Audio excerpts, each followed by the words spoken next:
Bismillahirrahmanirrahim. Baiklah hadirin sekalian, yang kita tunggu sudah tiba. Kita dengarkan sekarang Syekh Ahmad Didat.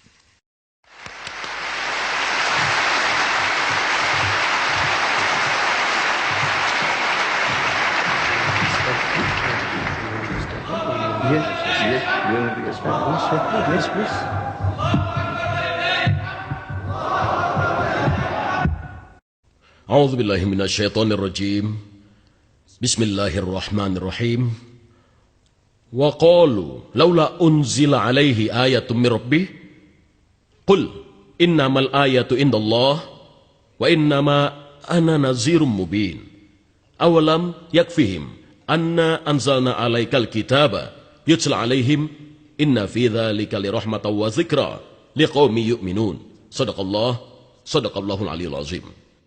Bapak moderator dan saudara-saudariku, subjek kali ini adalah Al-Quran, sebuah keajaiban dari semua keajaiban. Aku telah membacakan ayat dari Al-Quran. Selagi kita melanjutkan, aku akan sambil menerangkan ayat tersebut dan apa yang disabdakan oleh Allah tentang subjek ini, sebuah keajaiban. Tapi sebelumnya, aku ingin menjelaskan kepadamu, apakah keajaiban itu? Apakah keajaiban itu? Sebuah mukjizat. Keajaiban adalah sebuah hal yang tidak mungkin. Sesuatu yang tidak dapat dipikir secara logis. Tak dapat dilakukan manusia. Contohnya, salah satu dari kita, sementara pertemuan ini berlangsung, ia tidak sadarkan diri dan pingsan. Seorang dokter dipanggil, lalu dokter itu mengatakan bahwa orang itu sudah meninggal. Seorang dokter lain lagi dipanggil untuk dimintai pendapatnya dan ia mengemukakan hal yang sama. Orang itu sudah meninggal. Bawa tubuhnya dan siapkan dirinya untuk dikubur. Tapi datanglah beberapa utusan Tuhan dan melihat mayat orang itu, lalu ia mengatakan, ia memerintahkan, bangunlah atas nama Allah. Lalu orang itu pun bangkit. Atas nama Allah, orang itu pun bangkit. Ia hidup dan sehat. Kita mengatakan itu adalah sebuah keajaiban. Karena itu adalah hal yang tidak mungkin. Ia dipastikan telah meninggal oleh 2 dokter, tapi orang itu kembali hidup. Ajaib. Tapi misalkan orang itu telah meninggal selama 3 hari, dimasukkan ke dalam gua, dan setelah 3 hari seseorang datang untuk menjenguknya, pria itu dikubur di balik sebuah batu besar, tapi pria itu bangun dan berteriak, aku bangkit atas nama Allah. Lalu orang itu pun bangkit dari alam kubur. Kami mengatakan bahwa itu adalah sebuah keajaiban yang lebih hebat. Karena ada hal yang tidak mungkin yang lebih besar. Tapi setelah orang itu meninggal dan dikubur, tulangnya membusuk di kuburan, lalu seseorang meminta kepada Tuhan untuk membangunkannya, dan orang itu pun bangkit dari kuburnya. Ia hidup, bernafas, sehat. Kita mengatakan bahwa itu adalah keajaiban yang sangat besar. Jadi makin besar ketidakmungkinannya, makin besar pula keajaibannya. Kuharap definisi ini cukup mudah untuk dipercaya semua orang. Dalam kaitannya, Al-Quran adalah keajaiban dari semua hal yang ada. Sebagai contoh pertama, kau tahu, bangsa sebelum Islam, mereka semua punya nabi. Dan semua orang pada zaman itu mengharapkan bukti dari tindakan supranatural. Musa, utusan Allah, Nabi Musa, dia diberikan keajaiban yang terlihat seperti sihir. Ia berada di antara para ahli sihir di Mesir. Jadi ia harus melawan para ahli sihir ini. Dan Allah memberikan keajaiban kepada Nabi Musa untuk melawan para ahli sihir yang ada di Mesir ini. Fir'aun, yang berpikir bahwa Musa adalah ahli sihir biasa, ia membawa para ahli sihirnya sendiri untuk melawannya. Para ahli sihir Mesir ini mempunyai tongkat ajaib yang kecil dan mereka membuangnya ke tanah. Lalu semua tongkat-tongkat kecil ini berubah menjadi ular. Ular berbisa. Allah telah memberikan kepada Musa sebuah tongkat kayu di atas gunung. Sekarang ia tahu apa yang harus ia lakukan. Lalu ia melempar tongkatnya, lalu tongkat itu berubah menjadi seekor ular. Ular ini lalu memakan semua ular kecil yang dimiliki oleh para ahli sihir Mesir. Dan saat Musa mengambil ular itu, ia berubah kembali menjadi sebatang kayu. Kemudian para ahli sihir Mesir menyadari bahwa ini bukanlah tipuan. Ini bukan hipnotis. Ini bukan ilusi. Karena untuk menghipnotis seseorang, kau harus menyebutkan mantranya. Kau membuat orang itu melihat apa yang tidak ada di sana. Itu ilusi buatan. Tongkat itu, kau bisa membuatnya terlihat sebagai ular dengan cara mengucapkan mantranya. Tapi di sini, semua tongkat kecil itu menghilang. Untuk membuat hal seperti itu, ia membuat ular-ular itu terlihat sebagai sebatang kayu. Tidak, tongkat-tongkat kecil itu telah menghilang. Ditelan oleh seekor ular, dan ular itu berubah menjadi sebatang kayu, dan kayu itu tetap seperti keadaan semula. Itu adalah keajaiban besar. Lalu para ahli sihir Mesir mengakui bahwa ini bukanlah sihir. Ini sesuatu yang lebih besar. Ini adalah mukjizat. Ini adalah keajaiban yang sebenarnya. Jadi Allah memberikan mukjizat menurut kebutuhan mental dari orang itu sendiri. Orang-orang yang mempunyai kemampuan sihir akan dilawan dengan kekuatan sihir juga. Sihir yang lebih hebat. Sihir yang nyata. Sewaktu Nabi Isa alaihissalam, Yesus Kristus datang, ia datang di antara orang-orang yang memerlukan pengobatan hebat. Mereka menuntutnya untuk memberikan pengobatan. Lalu Allah memberinya kemampuan untuk mengobati. Mengobati orang yang buta sejak lahir. Orang yang buta akibat ikan hiu atau kerusakan yang cukup parah, infeksi, adalah hal berbeda dibanding orang yang terlahir buta. Allah memberikan kekuatan itu, menyembuhkan orang yang buta sejak lahir dan penyakit lepra. Dan ia menghidupkan kembali orang yang sudah mati. Membangunkan orang yang sudah mati.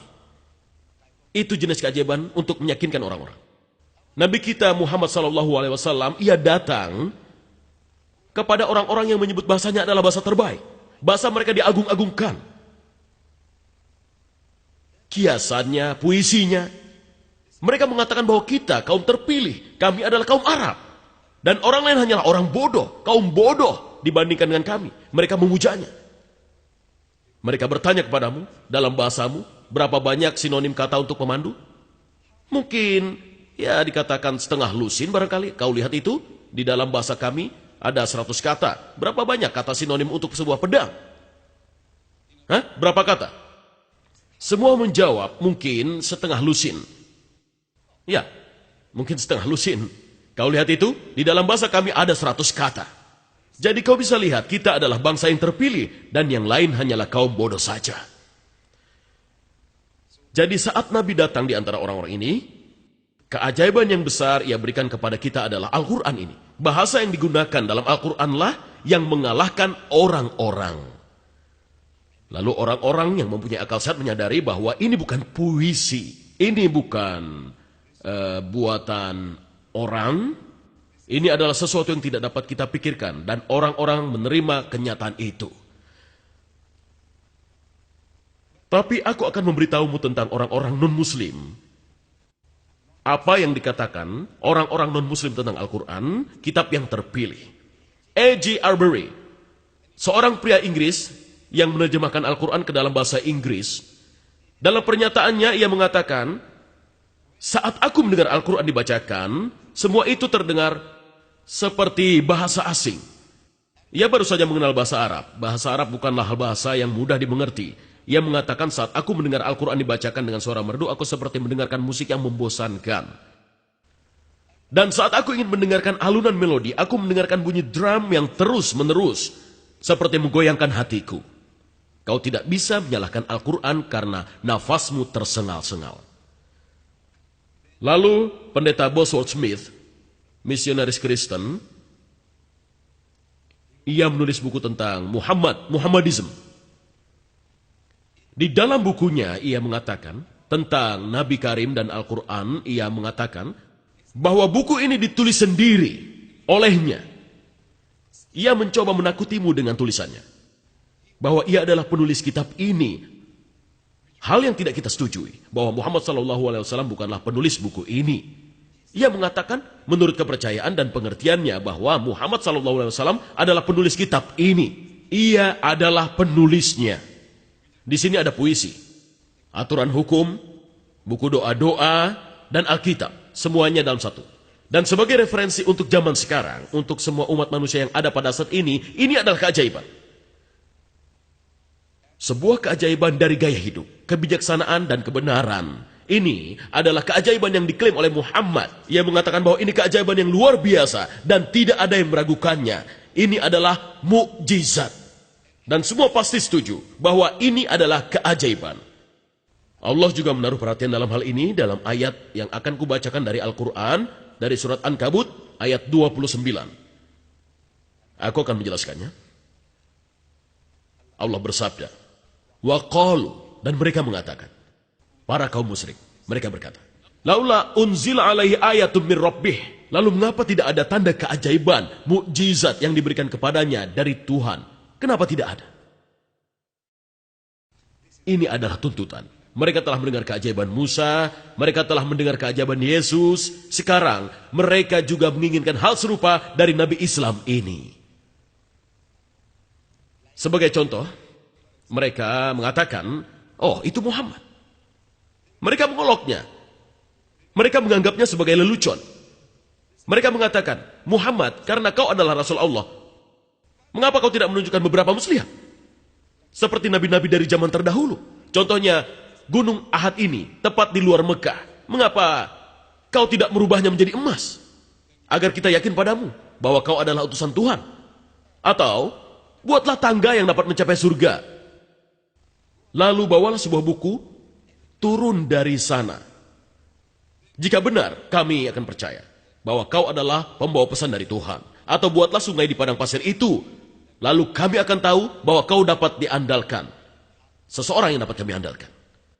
Wa qalu, lalu mereka mengatakan, laula unzila alaihim bir rabbih. Dan sebagai jawabannya, Allah membuat sabda,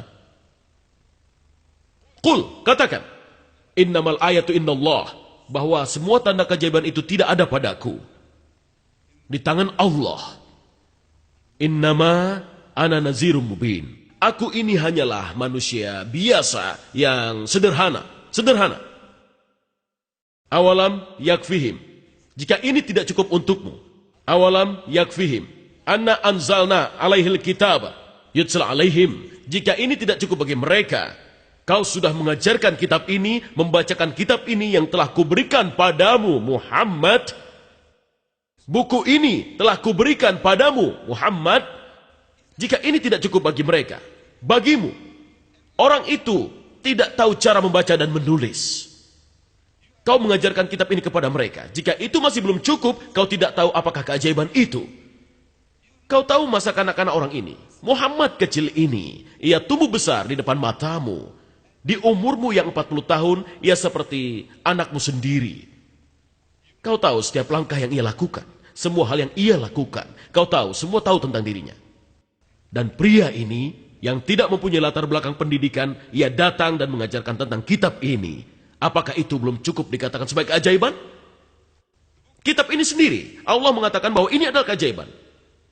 Dan memang benar, ini adalah keajaiban. Keajaiban, seperti yang telah dijabarkan sebelumnya, kita orang muslim mempercayainya, bahwa kitab ini diberikan oleh Allah Subhanahu wa Ta'ala melalui Nabi kita, Muhammad Sallallahu Alaihi Wasallam. Para musuh Islam percaya bahwa kitab ini ditinggalkan oleh Muhammad. Orang-orang yang mengaku teman kita, mereka mengatakan bahwa ini adalah kitab yang ditinggalkan oleh Muhammad. Tapi mereka mengatakan jika ini bukanlah pemberian Allah, ini adalah kepadaan Muhammad. Ia orang yang sangat pandai. Lalu kita mengatakan, lihatlah, ia hanyalah seorang biasa. Sama seperti kita. Iya, tapi bukankah ia orang yang pandai? Bukankah dia penceramah yang bagus? Bukankah ia pemikir yang sangat bagus? Ya, kita menyetujuinya, tentu saja. Ia sangat luar biasa. Dengan semua kualitas ini, mengapa tidak ia rangkum saja semuanya ini dengan bahasa yang ada di sekitarnya? Dan ini yang dilakukan olehnya. Ini adalah pekerjaan tangannya. Dan Allah bersaksi melawan itu. Wa ma yantiqu anil hawa. Ia tidak bicara atas pendapatnya sendiri. In huwa illa wahyu yuha. Itu adalah inspirasi yang kukatakan padanya. Allamahu syadidul quwa. Ia adalah orang yang kuberikan kekuatan untuk itu. Kita percaya bahwa ini adalah pemberian Allah. Allah bersaksi, begitu juga dengan kita. Tapi para orang luar mengatakan, tidak, ini adalah karya Muhammad. Jadi aku katakan ini, saudara-saudariku, mari kita menyetujuinya untuk sementara waktu. Dengan nada skeptis, sinis, dan kritik, mari kita setujui mereka. Dan kita akui bahwa ini adalah buku Muhammad, dan ia adalah penulisnya walaupun kita tahu bukan. Lalu aku katakan, baiklah, kau mengatakan bahwa ini hasil karya Muhammad. Ia mengatakan iya. Jadi aku mau kau menyetujuiku bahwa ini adalah hasil karya satu orang. Kerja keras satu orang. Jika ia yang membuatnya, ini adalah hasil karya Muhammad. Tanpa ragu lagi ia menerimanya. Ini adalah karyanya. Tidak apa-apa. Jika begitu, aku akan mempersembahkan buku ini. Hasil karya yang mengagumkan dalam hal ukurannya. Ini adalah hasil karya satu orang. Di sini ada hasil karya lain yang kau mengklaimnya bahwa ini adalah pemberian Allah, Alkitab. Alkitab ini mengandung perjanjian lama yang sebenarnya adalah kitab Yahudi dan perjanjian baru. Perjanjian lama dan baru disatukan dan umat Kristen mewarisinya. Perjanjian lama dan baru disatukan. Dalam ensiklopedia yang dinamakan Alkitab ini ada 66 buku di dalamnya. 66 buku. Yang kita sebut surat di dalam Al-Quran, kita memiliki 140 surat, dan kitab ini mempunyai 66 buku. Jauh lebih kecil. Tapi 66 buku ini ditulis oleh 40 orang yang berbeda. Inilah yang mereka katakan pada kita. 40 orang yang berbeda, mereka menulis dalam banyak bahasa, lalu mereka satukan dalam satu buku. 40 orang berbeda. Berkeliling dan menyatukannya menjadi buku ini. Dan ini adalah hasil karya satu orang. Kau yang mengatakan sendiri.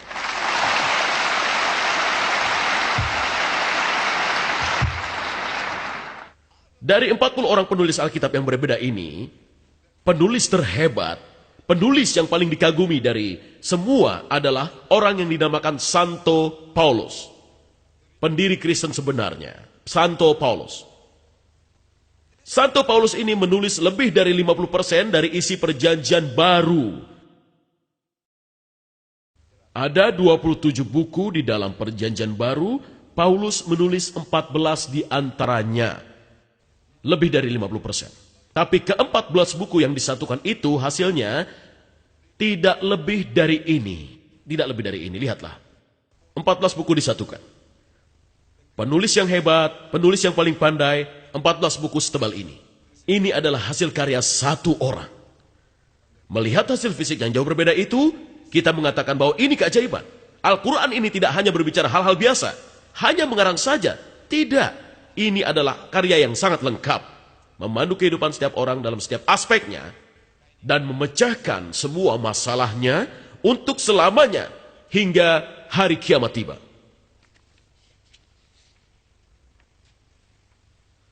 Lalu Allah mengatakan, jika ini belum cukup untukmu, kitab ini aku berikan padamu melalui utusanku ini. Lalu isi dari kitab ini, kau tahu di dalam Al-Quran ada beberapa hal yang tidak bisa kukatakan padamu karena subjeknya sangatlah luas, membutuhkan waktu yang cukup lama untuk membahas seluruh subjeknya. Dan aku tidak ingin membuat kalian semua mendengarkanku di atas sini hingga tengah malam atau hingga dini hari.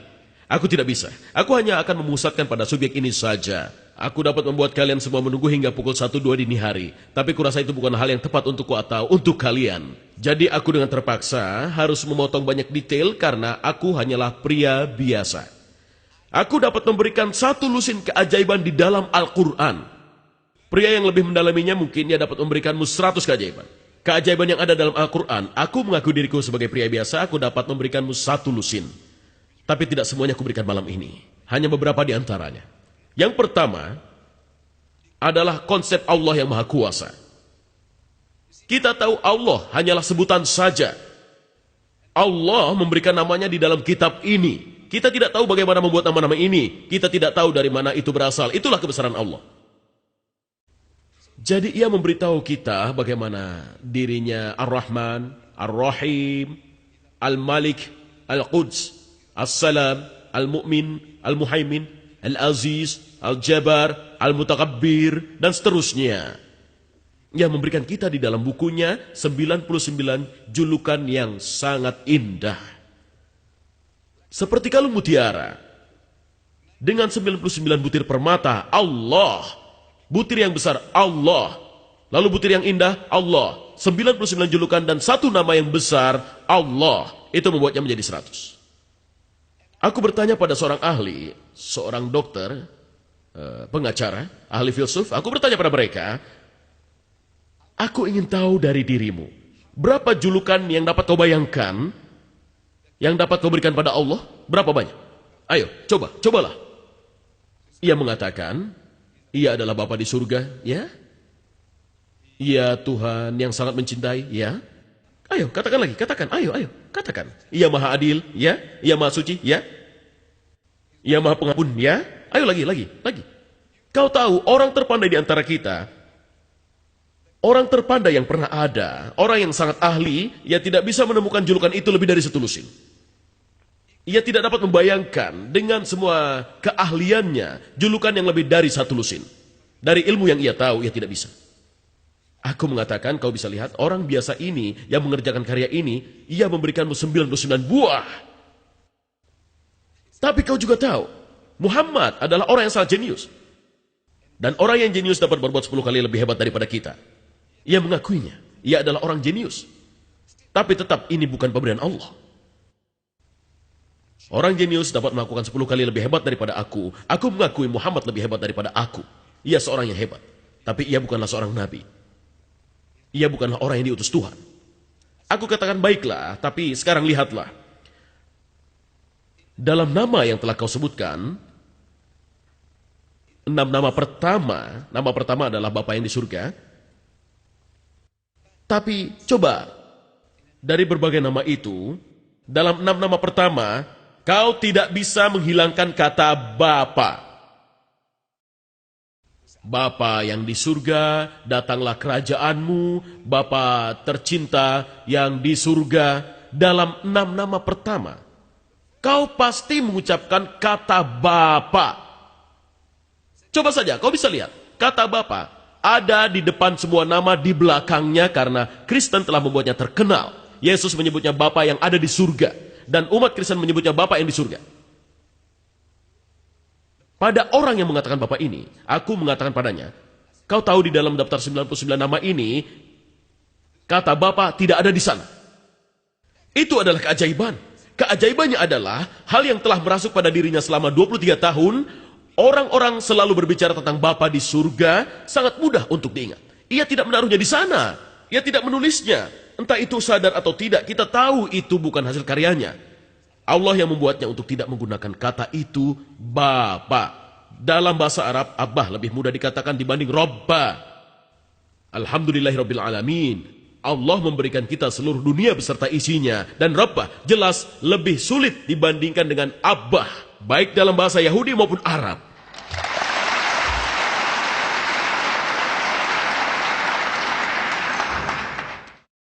Ini adalah ekspresi yang sangat indah.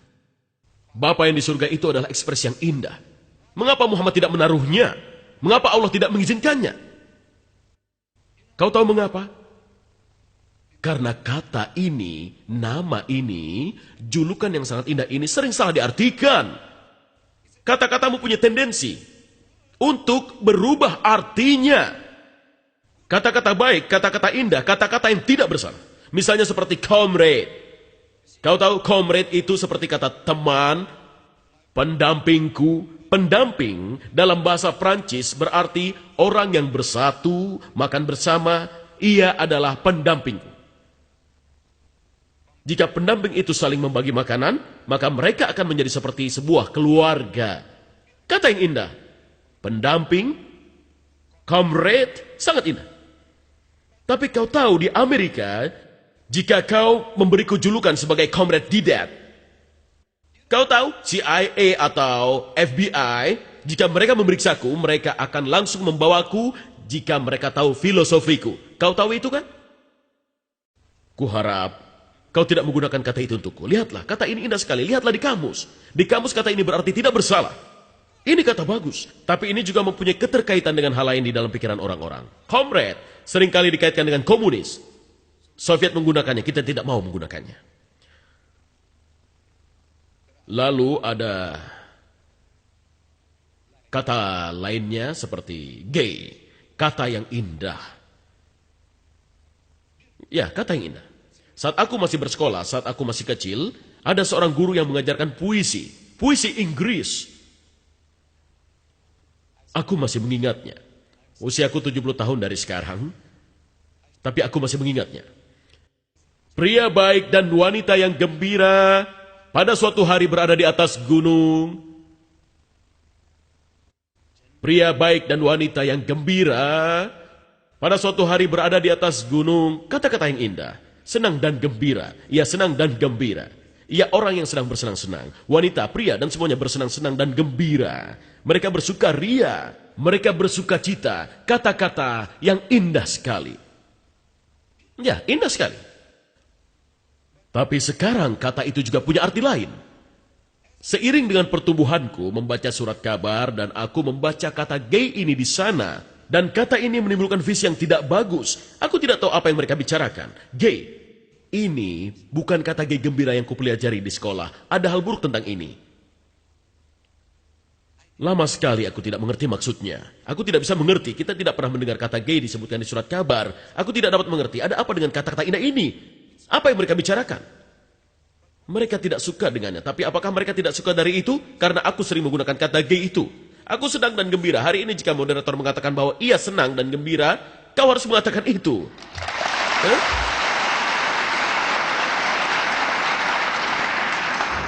Kau lihat kata-kata yang tidak bersalah. Kata-kata yang indah juga mengandung konotasi lainnya. Allah bersabda di dalam Al-Quran, "Wala takulu raina wa kulun zuna." Yahudilah yang menggunakan kata-kata raina, yang berarti lihatlah pada kami, perhatikan kami. Tapi mereka juga mempunyai maksud tersembunyi di balik kata itu. Artinya diselewengkan jauh sekali. Oleh karena itu Allah mengatakan jangan gunakan kata-kata untuk hal-hal yang sangat penting. Jadi jika kau menggunakan kata-kata raina, tapi di belakang itu kau bermaksud mengatakan hal lain, di dalam bahasa lain, jika kau mengatakan ini berarti kau telah keluar batas. Jadi Allah bersabda, unzurna. Jangan gunakan kata seperti itu. Hal ini sama saja, kata dapat berubah arti. Bapa di surga adalah kata-kata yang indah. Tapi sekarang itu juga mengandung arti yang lain. Di dalam Kristen mereka memberitahu kita bahwa Yesus adalah keturunan Allah satu-satunya. Keturunan bukan dibuat. Ini hal yang sangat berbeda. Agama Katolik, Kristen Inggris, Presbyterian, Lutheran, Metodis. Di dalam hal ini, prinsip agama yang diajarkan di gereja dan anak-anak mereka mengatakan bahwa Yesus adalah keturunan Tuhan satu-satunya. Keturunan bukan dibuat. Jangan sampai salah. Ia tidak seperti Adam. Adam dibuat oleh Tuhan. Nenek moyang dari keledai dibuat oleh Tuhan. Jadi Allah adalah pencipta, pemelihara, pengevolusi, dan segalanya. Tapi Yesus tidak seperti itu. Ia dilahirkan, bukan dibuat. Dari semua kata yang mempunyai arti, apakah artinya itu? Mereka membuat julukan bagi Allah yang terkait dengan sifat hewan. Fungsi dasar hewan yaitu seks. Lalu Allah bereaksi dengan sangat keras di dalam surat Maryam. Allah bersabda, wa qalu takhazar rahmanu walada. Lalu mereka mengatakan bahwa Ar-Rahman, Tuhan yang Maha Kuasa, mempunyai anak. Allah bersabda, laqad ji'tum syai'an idda. Itu kesalahan terbesar yang pernah dilakukan manusia. Kau ingin menyumpahnya? Ini adalah hal terburuk yang bisa kau katakan. Allah mempunyai anak. Kau memberikan julukan yang sama dengan hewan. Fungsi dasar hewan itu seks. Takadus samawati yatafattarna minhu. Aku akan membakar langit. Watakamsyakul ardu. Dan meledakkan bumi. Watakhiru jibalu hadda. Dan gunung-gunung akan hancur lebur.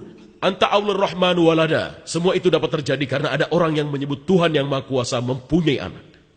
Itu adalah julukan terburuk yang dapat kau berikan pada Allah.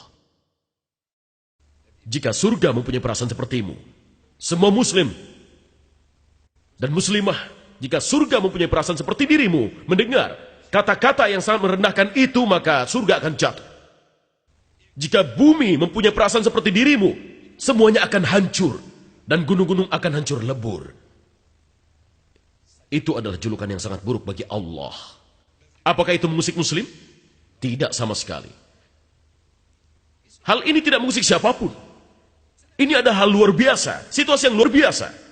Kau tahu, dunia non-Arab, dunia muslim tapi non-Arab, 90% dari dunia muslim bukanlah dunia Arab.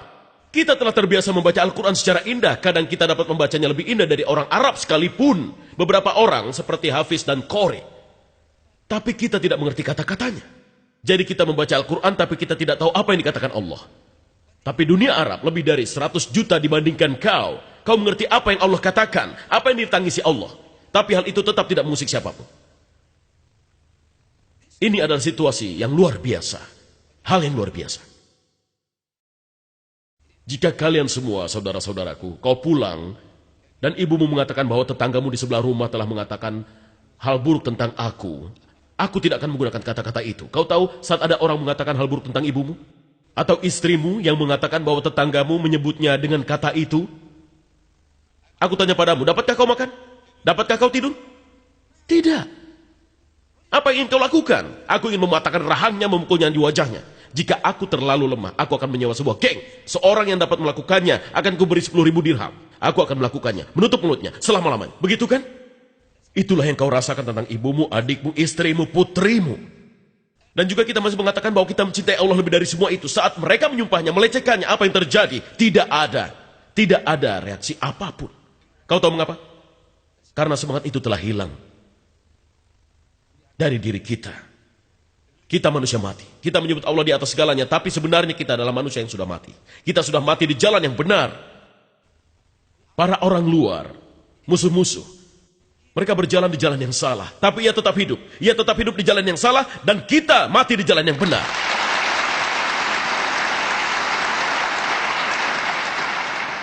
Maka Allah bereaksi. Jadi ini julukan terburuk yang dapat kau berikan padaku. Apa yang harus kita perbuat? Aku katakan bicara pada mereka. Beri alasan pada mereka. Aku tidak menyuruh untuk berkelahi. Aku tidak menyuruh untuk menembak, membunuh, menghancurkan mereka. Tidak. Allah bersabda, Ud'u ila sabili rabbika bil hikmati. Lawanlah semua kebatilan dengan kebijaksanaan. Wal mau'izatil hasanati, dengan pendekatan hati. Wajadilhum billati ahsan, dan berilah mereka alasan yang dapat diterima oleh Kristen. Lalu kau mengatakan, berikan aku beberapa cara. Aku pergi ke barat, aku pergi ke Inggris, aku pergi ke Amerika. Dan aku bicara dengan mereka. Seperti yang kau tahu, bahasa Inggris adalah bahasa asingku. Memang benar begitu. Itu adalah bahasa asing. Aku dapat berbahasa Inggris karena mereka masuk ke negaraku dan aku masuk ke dalam koloni Inggris. Aku diajarkan bahasa Inggris. Jika Prancis yang masuk ke negaraku, aku akan bisa bahasa Prancis. Jika Spanyol yang masuk ke negaraku, aku akan dapat berbahasa Spanyol. Tapi orang Inggrislah yang masuk ke negaraku mengajarkanku bahasa Inggris, maka aku dapat berbahasa Inggris. Tapi ini adalah bahasa asingku. Aku ingin kau membantuku. Dengan bahasamu, kau bisa mengatakan dalam istilah bahasa bahwa Yesus adalah keturunan satu-satunya. Keturunan bukan dibuat. Lalu katakan padaku, apa yang ingin kau jelaskan? Kau mencoba mengatakan hal yang spesial untukku. Lihatlah, aku bisa memanggil semua anak muda di sini sebagai anakku, dan aku yakin semua anak tidak akan keberatan.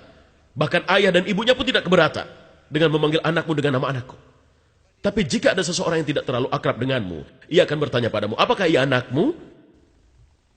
Lalu aku mengatakan, bukan. Kau lihat anak muda ini, yang aku suka anak kecil ini. Ia mengingatkan pada anakku di rumah, cucuku di rumah. Aku suka anak kecil ini. Ia mengingatkan pada anakku di rumah, cucuku di rumah. Itu sebabnya aku memanggilnya dengan nama anakku. Dan ia mencintaiku seperti ayah, kakek, paman. Jadi ia memanggilku paman. Itu adalah sebuah hubungan. Tapi dalam kaitan dengan hal sebelumnya, ia adalah keturunanku. Kau tahu apa yang kukatakan? Darahku ada dalam dirinya. Sangat buruk. Tidak pantas menyebut hal seperti itu. Ia bukan anakmu, ia anakku. Aku yang bertanggung jawab atas kelahirannya. Itu adalah hal terburuk yang bisa kukatakan. Jika kau tahu artinya. Jadi aku hanya ingin tahu, apa yang ingin kau tekankan? Itu saja. Apa yang ingin kau katakan padaku? Tolong jelaskan padaku. Dan demi Tuhan, kau tidak akan bisa menemukan orang yang berbahasa Inggris yang akan menjelaskan padamu.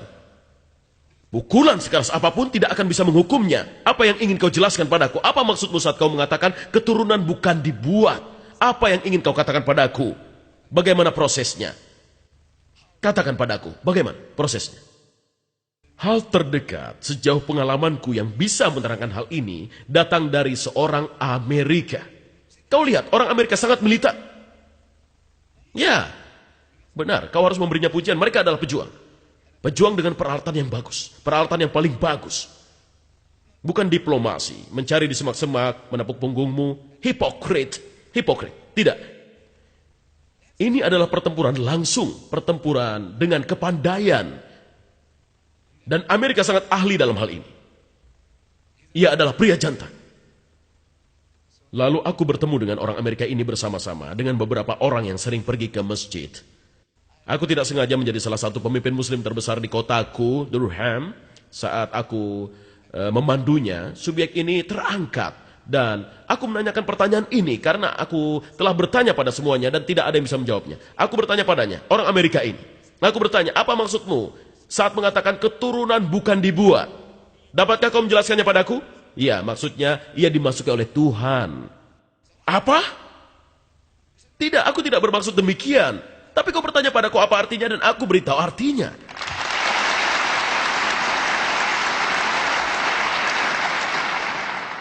Sekarang kau bisa lihat bagaimana reaksi Allah. Bagaimana reaksinya? Kata itu mengaitkan dirinya dengan hewan. Kau bisa lihat pada kuda ada silsilah di sana, garis keturunan yang akan memberitahumu ayah dari kuda ini, ibunya, lalu nenek kuda ini dan seterusnya.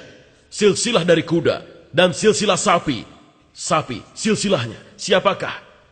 Nenek moyang banteng itu. Dari mana ia berasal? Sapi Brahma dari manakah ia berasal? Ia berasal dari India. Kau tahu, 100 tahun lalu dari situ berlanjut hingga ke cucu-cucunya dan seterusnya. Silsilah. Mereka menggunakan istilah ini untuk menggambarkan keturunan hewan.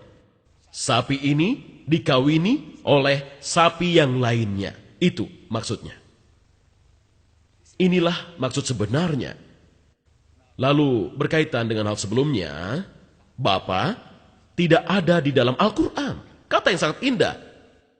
Tapi tidak ada di sana. Aku mengatakan ini keajaiban. 99 nama adalah keajaiban. Tapi jika kau tidak ingin menghitungnya, lakukan saja.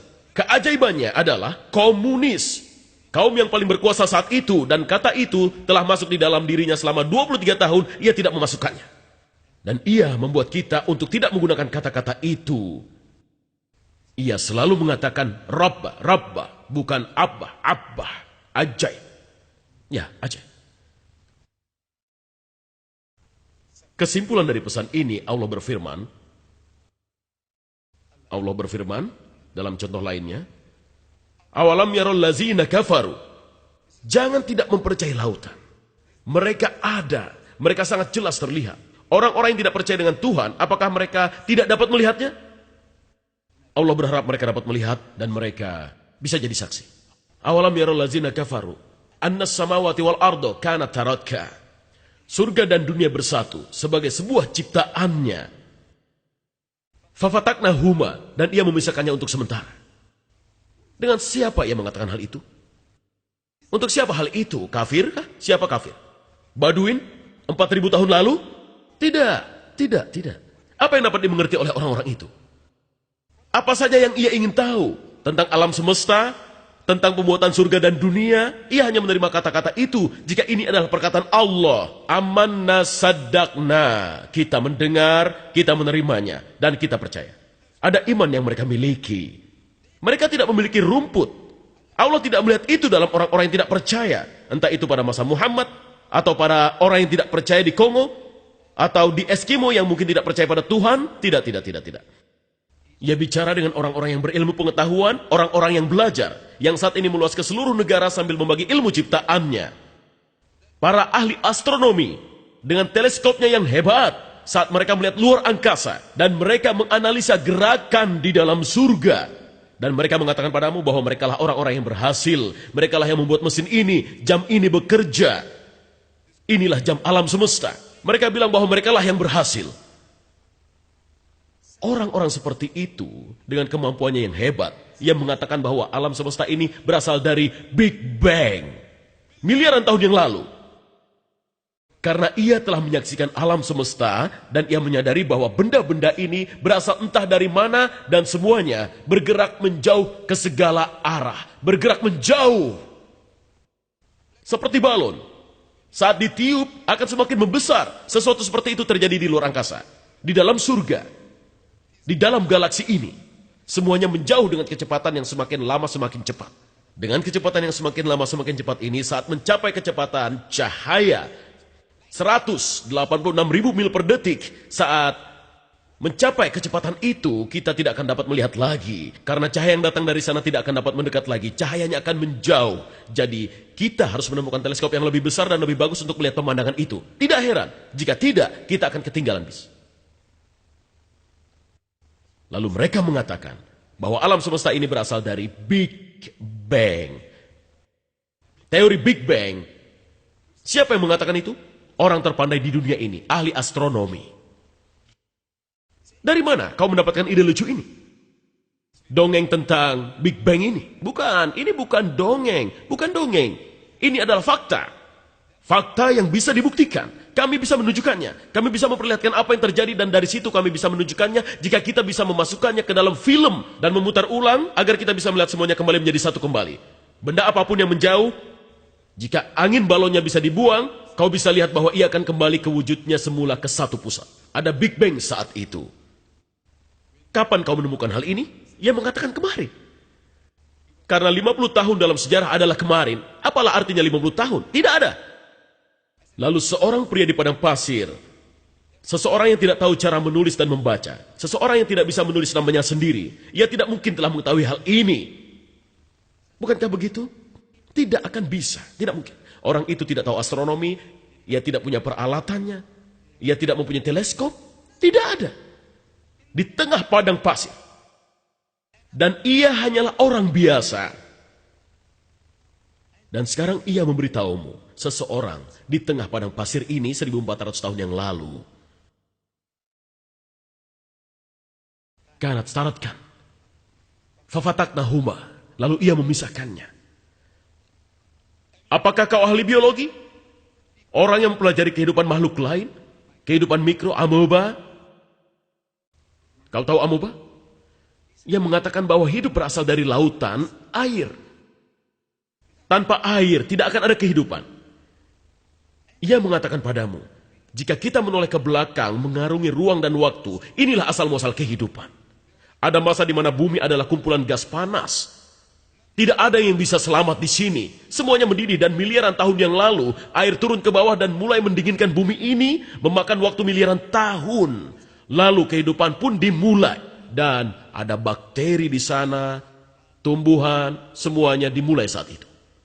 Suatu saat tidak ada apa-apa, lalu semuanya dimulai. Dari manakah kehidupan itu berasal? Berasal dari lautankah? Beberapa reaksi kimia, matahari memainkan peranannya, lalu kehidupan pun dimulai dari sana. Baiklah, kapankah kau menemukan hal ini? Kemarin. Karena 50 tahun adalah sejarah dalam kehidupan manusia. Orang di padang pasir itu sudah pasti tidak dapat menemukannya, bukan? Tidak akan pernah. Dengar, waja'alna minal ma'i kulla syai'in hayy. Dan ia membuatnya dari air, semua makhluk hidup. Afala yu'minun. Lalu apakah kau akan percaya? Siapa? Kau, orang berilmu, orang yang belajar. Kau kafir, kau ateis, kau gnostik. Mengapa kau tidak percaya? Bahwa ini bukan hasil karyanya. Allah berfirman, awalam yakfihim anna anzalna alaikal kitaba yutla alaihim inna fi dzalika lirahmatan wa dzikra liqaumin yu'minun. Ilmu pengetahuan, saling mengasihi, dan ingatlah ini bagi orang-orang yang percaya. Tidak mungkin ia yang menulis ini. Dalam ayat 48 di surat Ankabut bagian 29 dikatakan bahwa wa ma kunta tatslu min qablihim min kitabi. Jika kau tidak mengikuti kebiasaan Muhammad, jika kau tidak tahu cara membaca kitab ini,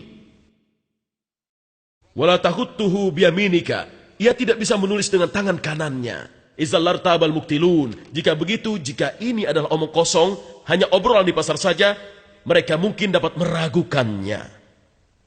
Muhammad adalah orang yang sangat terpelajar. Dia pasti masuk ke beberapa universitas. Dan kau tahu, sekarang ia memberitahumu tentang hal ini, teori ini. Ya, mungkin ada sedikit alasan untuk meragukannya jika ia pernah sekolah, jika Arab mempunyai pengetahuan atas hal ini. Tentang ilmu pengetahuan belajar, tidak ada. Allah menunjukkanmu bahwa ia mengirimimu orang biasa. Nabi yang juga orang biasa. Ajaib. Ia memilih bangsa yang jauh terkucil dari semua bangsa Arab. Tidak lebih dari separuhnya. Yang mengerti tulisannya dari semua bangsa Arab. Bangsa ini adalah bangsa biasa. Dan ia memilih nabi yang orang biasa. Kau tahu mengapa? Untuk membuktikan padamu bahwa ini adalah hasil karyanya.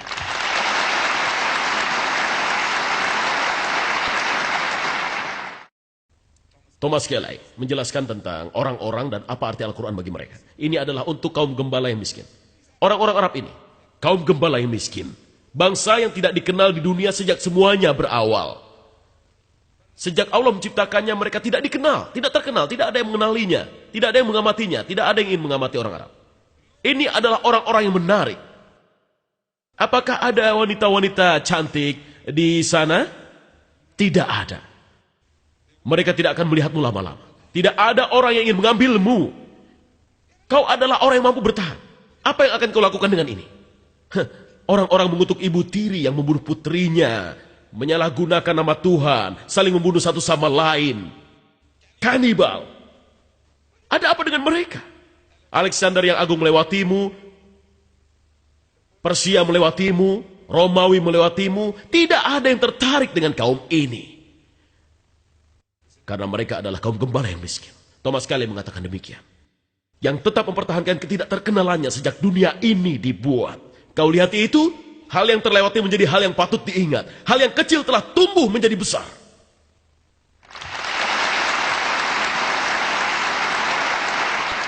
Dalam satu abad setelah itu, Arab mempunyai Grenada di sisi sini dan Delian di sisi sana. Mereka mempunyai semua hal yang ada. Sebagai tambahan, sebagai seseorang yang jenius, Arab menyebar kesuksesan di seluruh dunia. Karena kepercayaan itu adalah hal yang hebat. Hidup adalah saat untuk memberi. Semua hal menjadi hebat. Semua itu karena kepercayaan. Atau bukan?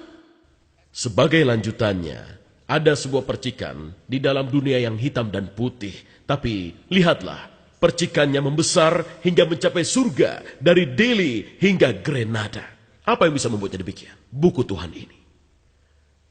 Gembala dan penunggang unta itu, salah satu dari mereka membawa sepupunya, seorang Yahudi, sedang menulis buku tentang pengobatan. Ia sedang mencari di dalam diri sepupunya yang Arab, orang Yahudi.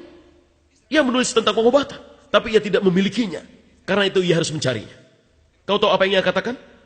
Ia mengatakan, pemburu emas dan penunggang unta duduk di puncak gunung. Inilah yang dilakukan orang Arab itu, memburu emas. Dan penunggang unta duduk di puncak gunung. Ini adalah pekerjaan Allah. Kau lihat, bukan kau. Kau tidak dapat melakukannya. Allah menunjukkannya. Inilah yang dapat ia lakukan. Ia sedang menggali, tapi aku katakan padamu, ia tidak bisa melakukan hal hebat lainnya. Sejak saat itu, pemburu emas dan penunggang kuda, Allah membuatnya superior. Membuatmu bisa mengatur setengah dari dunia. Ini adalah bukunya. Ini adalah hasil karyanya. Dan ia bisa melakukannya lagi, sebuah buku, sebuah keajaiban dari sebuah keajaiban. Contoh lainnya, dalam surat Yasin, bagian 36, ayat 36, Allah menjelaskan tentang seks di dalam dunia tumbuh-tumbuhan. Juga di dunia hewan dan hal-hal yang tidak kita ketahui. Mungkin ini semua nanti akan ditemukan. Allah berfirman, Subhanalladzi khalaqal azwaja kullaha. Kejayaan akan datang karena ia telah menciptakan semua kebutuhan. Mimma tumbitul ardu. Agar dunia tetap dapat berproduksi. Dunia tumbuhan. Wa min anfusikum. Dan dari kaummu sendiri. Dan juga dunia hewan. Wa mimma la ya'lamun. Dan hal lain yang tidak kau ketahui. Pasangan untuk semuanya. Kita sering melihat ini di dalam Discovery. Bahkan tumbuhan pun mempunyai jenis kelamin. Ada beberapa tumbuhan yang kelamin jantan dan betinanya tergabung. Ada tumbuhan dan pohon lainnya yang mempunyai jenis kelamin berbeda. Seperti pohon kurma. Pohon jantan berbeda dengan pohon betina. Aku yakin para Arab tahu hal itu. Kita tidak tahu itu. Manusia tidak tahu hal ini pada masa itu. Para nabi tidak tahu hal ini. Nabi Karim SAW saat di Madinah, beliau melihat beberapa anak-anak Arab, anak-anak kecil. Ya, anak-anak kecil. Mereka mengambil bunga dari pohon jantan dan mereka menaruhnya di pohon betina. Lalu Nabi bertanya pada mereka, mengapa mereka melakukan itu? Kita tidak tahu. Kita melihat ayah kita melakukan hal itu. Ini adalah jawaban yang berbau kepercayaan. Ia melakukan hal itu karena ia melihat ayahnya melakukan hal serupa. Jika kau melakukan sesuatu yang buruk, kau akan bertanya, mengapa? Karena kita melihat ayah melakukannya. Maka Allah mengatakan, bahkan jika sang ayah mengabaikan anaknya. Lalu sekarang, ini seperti hal gaib. Kau mengambil tumbuhan dan memukulinya. Ini terlihat seperti hal gaib. Karena itu ia berkata, hentikan. Apakah ini hal sama seperti saat kau berargumen? Sekarang gunakanlah kata-kata itu. Hentikan, hentikan. Lalu mereka berhenti. Lalu ada kegagalan panen pada masa itu di Madinah. Kegagalan yang sangat besar. Lalu mereka mengeluh kepadanya, lihatlah kami melakukan apa yang kau katakan, lihatlah hasilnya. Lihatlah kurma-kurma kami. Lihatlah hasil kurma kami. Lalu Nabi mengatakan, baiklah, lanjutkanlah memukuli tanamanmu. Aku tidak tahu apakah ia tahu hal itu. Bahwa ini adalah tanaman jantan dan ini tanaman betina. Bangsa Arab entah bagaimana caranya, mereka menemukan secara tidak sengaja pada saat anak-anak mereka memukuli pohonnya. Maka pohon itu berbuah lebat. Teruskanlah, ini bagus. Terus lanjutkan. Sekarang mereka mengetahuinya. Jika mereka tidak melakukan hal itu, mereka tidak tahu tentang Polinesia, serangga dan lebah dan angin yang melakukan pekerjaannya. Tapi tidak sebagus jika kau melakukannya secara langsung, menyatukan bersama-sama karena pohon jantan tidak dapat menghampiri pohon betina. Sama halnya dengan pepaya, buah yang indah. Aku menanamnya dan aku suka buah ini. Suatu hari aku menanamnya di kebunku, yaitu 2 pohon pepaya mulai tumbuh di sana. Aku tidak tahu apakah sebutannya bagi kalian. Pepaya. Bagaimana? Pepaya kan? Betul? Ya, pepaya. Pepaya. Kami mengatakan pepaya. Ia mulai tumbuh dan suatu hari berbuah. Sangat nikmat. Sangat menyegarkan. Lalu aku mengambil bibitnya dan menanamnya lagi. Tidak ada apa-apa. Dan aku terus menanam bibitnya. Tidak ada yang terjadi. Lalu aku mencampurnya dengan abu. Tidak ada yang terjadi juga. Berbagai cara aku lakukan pada bibit-bibit itu, aku mencoba semuanya. Tidak ada yang berhasil. Aku tidak mengerti mengapa. Mengapa? Apa yang terjadi? Saat ku tanam bibit yang pertama, semuanya langsung tumbuh. Tapi sekarang, tidak ada satupun yang tumbuh. Lalu, aku membutuhkan waktu lama untuk mengingat apa yang Allah katakan. Subhanalladzi khalaqal azwaja kullaha mimma tumbitul ardu. Dan aku lalu menemukan bahwa pohon pepaya ini ada yang jantan dan betina, sama seperti kurma. Pohon betina mempunyai bunga yang besar dan tumbuh besar. Pohon jantan mempunyai batang yang pendek dan di ujungnya ada bunga-bunga kecil. Lebah dan angin yang melakukan pekerjaan itu Polinesia. Jika ada pohon jantan di sekitarnya, pohon ini akan dibuahi. Jika tidak ada pohon jantan, jika kau punya 100 pohon betina, kau bisa mendapatkan buahnya. Tapi semua bibitnya sia-sia, tak dapat digunakan. Kau tidak bisa menanam bibitnya. Kau tidak bisa memiliki pepaya lagi. Saat pohon itu tua dan mati, semuanya akan berakhir. 1400 tahun yang lalu, Allah berfirman melalui nabinya kepada kita. Subhanalladzi, kejayaan akan datang. Khalaqal azwaja kullaha. Keajaiban. Keajaiban dari ilmu pengetahuan. Kurasa aku akan mengakhirinya dengan satu contoh terakhir untuk malam ini. Seperti yang sudah kukatakan sebelumnya, hal ini Allah tidak akan pernah berakhir. Orang biasa seperti diriku hanya bisa memberikan satu lusin. Aku memberikanmu buku Allah ini sebagai keajaiban dari jurnalisme. Jurnalisme. Ini adalah keajaiban dari ilmu embrio. Informasi apa saja yang diberikan padamu? Psikologi. Semua orang dan ilmuwan haruslah melihat ke dalam buku ini. Lihatlah buku ini. Analisalah dengan menggunakan ilmu pengetahuanmu sendiri yang diberikan oleh Allah. Lihatlah. Ini adalah keajaiban dari semua aspek. Mukjizat. Keajaiban dari semua keajaiban. Jadi aku mengatakan jurnalisme. Kau tahu, aku menemukan ini secara tidak sengaja. Banyak hal yang aku tahu kebanyakan berasal dari ketidaksengajaan. Tapi ketidaksengajaan bukanlah hal yang tidak disengaja. Allah menciptakan kesempatan untuk mereka yang membuka matanya. Seseorang berkata sesuatu dan ia memberimu petunjuk lalu kau menemukannya. Lalu seseorang menunjukkan sesuatu dan kau menemukan sesuatu. Karena kau ada di alam bebas. Aku hidup di luar Durham, sekitar 25 mil di luar kota. Dan setiap pagi aku berjalan di jalan yang kami juluki jalan pantai seperti di Cornish, di pinggir laut, di dekat Durham.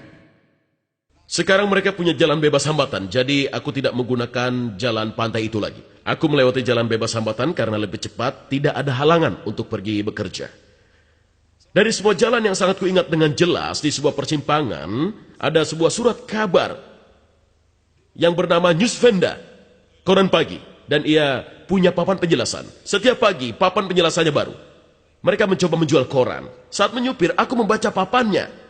Dan aku memutuskan koran itu tidak pantas dibeli hari ini.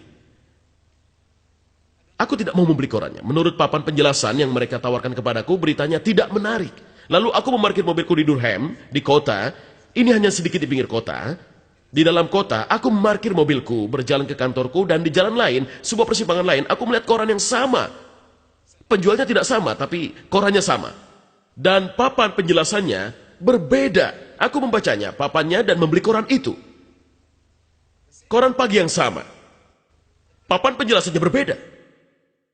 Hal itu terjadi berulang-ulang. Aku tidak ingin beli, lalu aku beli. Aku tidak ingin membeli, lalu aku membelinya.